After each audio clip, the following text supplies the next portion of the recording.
মাননীয় মুখ্যমন্ত্ৰী হিমন্ত বিশ্ব শৰ্মা ডাঙৰীয়া, আপুনি প্ৰায়েই জটিল প্ৰশ্নৰ মুখামুখি হ'লে বিষয়বস্তুটো ফালৰি কাটি অইনফালে ঢাল খুৱাবলৈ এক বিশেষ কৌশল অৱলম্বন কৰা দেখা যায়।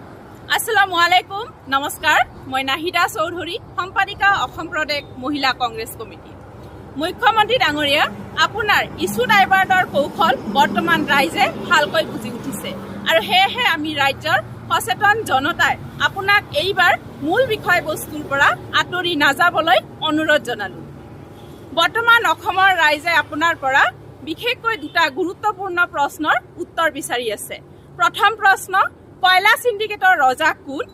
আৰু দ্বিতীয় প্ৰশ্ন, কাজিৰঙাৰ ইকো চেঞ্চিটিভ জোন 10 কিলোমিটাৰৰ পৰা 1 কিলোমিটাৰলৈ হ্ৰাস কৰাটো কাৰ স্বাৰ্থত? এতিয়া কথা হ'ল, কাজিৰঙা ৰাষ্ট্ৰীয় উদ্যানৰ উন্নয়ন নিশ্চয়কৈ প্ৰয়োজনীয়, কিন্তু পাৰিপাৰ্শ্বিকভাৱে সংবেদনশীল অঞ্চল ইকো চেঞ্চিটিভ জোন ঘোষণাৰ নামত স্থানীয় জনতা, কৃষক আৰু ব্যৱসায়ীসকলৰ অধিকাৰ খৰ্ব কৰাৰ আঁৰত কাৰ স্বাৰ্থ লুকাই আছে? উদ্যোগ গোষ্ঠীসকলৰ সুবিধাৰ্থে স্থানীয় জনতাৰ নিজৰ ভেটিৰ পৰা উচ্ছেদ কৰাৰ এয়া এক ষড়যন্ত্ৰ নেকি? উন্নয়নৰ নামত চৰকাৰে সাধাৰণ জনতাৰ ভূমি কাঢ়ি লৈ কোনবোৰ কৰ্পৰেট মিত্ৰক সন্তুষ্ট কৰিবলৈ কাৰণে এই ব্যৱস্থা গ্ৰহণ কৰিছে, সেয়া ৰাইজে এতিয়া ভালদৰে বুজি উঠিছে। ৰাজ্য চৰকাৰে কাজিৰঙাৰ ইকো চেঞ্চিটিভ জোন মাত্ৰ 1 কিলোমিটাৰলৈকে হ্ৰাস কৰাৰ যি সিদ্ধান্ত গ্ৰহণ কৰিছে, সেয়া যদি কাৰ্যকৰী হয় তেন্তে কাজিৰঙাৰ সমৃদ্ধ জৈৱ বৈচিত্ৰ্যৰ এক অপূৰণীয় ক্ষতি হ'ব আৰু লগতে দীৰ্ঘম্যাদী সংৰক্ষণৰ যি লক্ষ্য সেয়া গুৰুতৰভাৱে বিপন্ন হ'ব।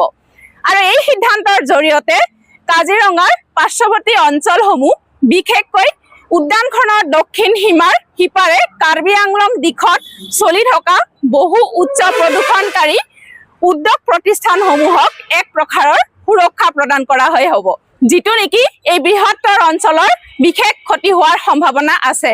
আৰু এই বিষয়ে NTCA চৰকাৰক আহ্বান জনাইছিলে যে কাজিৰঙা, কাৰ্বি আংলঙৰ ভূমি দৃশ্যত যিকোনো ধৰণৰ খনন, শিল খাদন আৰু শিল ভঙা উদ্যোগ তাৎক্ষণিকভাৱে নিষিদ্ধ কৰিব লাগে, নহ'লে এই বৃহত্তৰ অঞ্চলৰ বৃহৎ ক্ষতি হোৱাৰ সম্ভাৱনা আছে।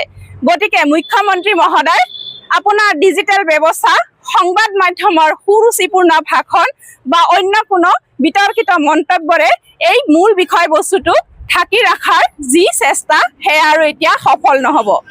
ডাঙৰীয়া, আপোনাৰ কৌশলগত ভাষণেৰে মূল বিষয়বস্তুৰ পৰা ফালৰি কাটি যোৱাৰ যি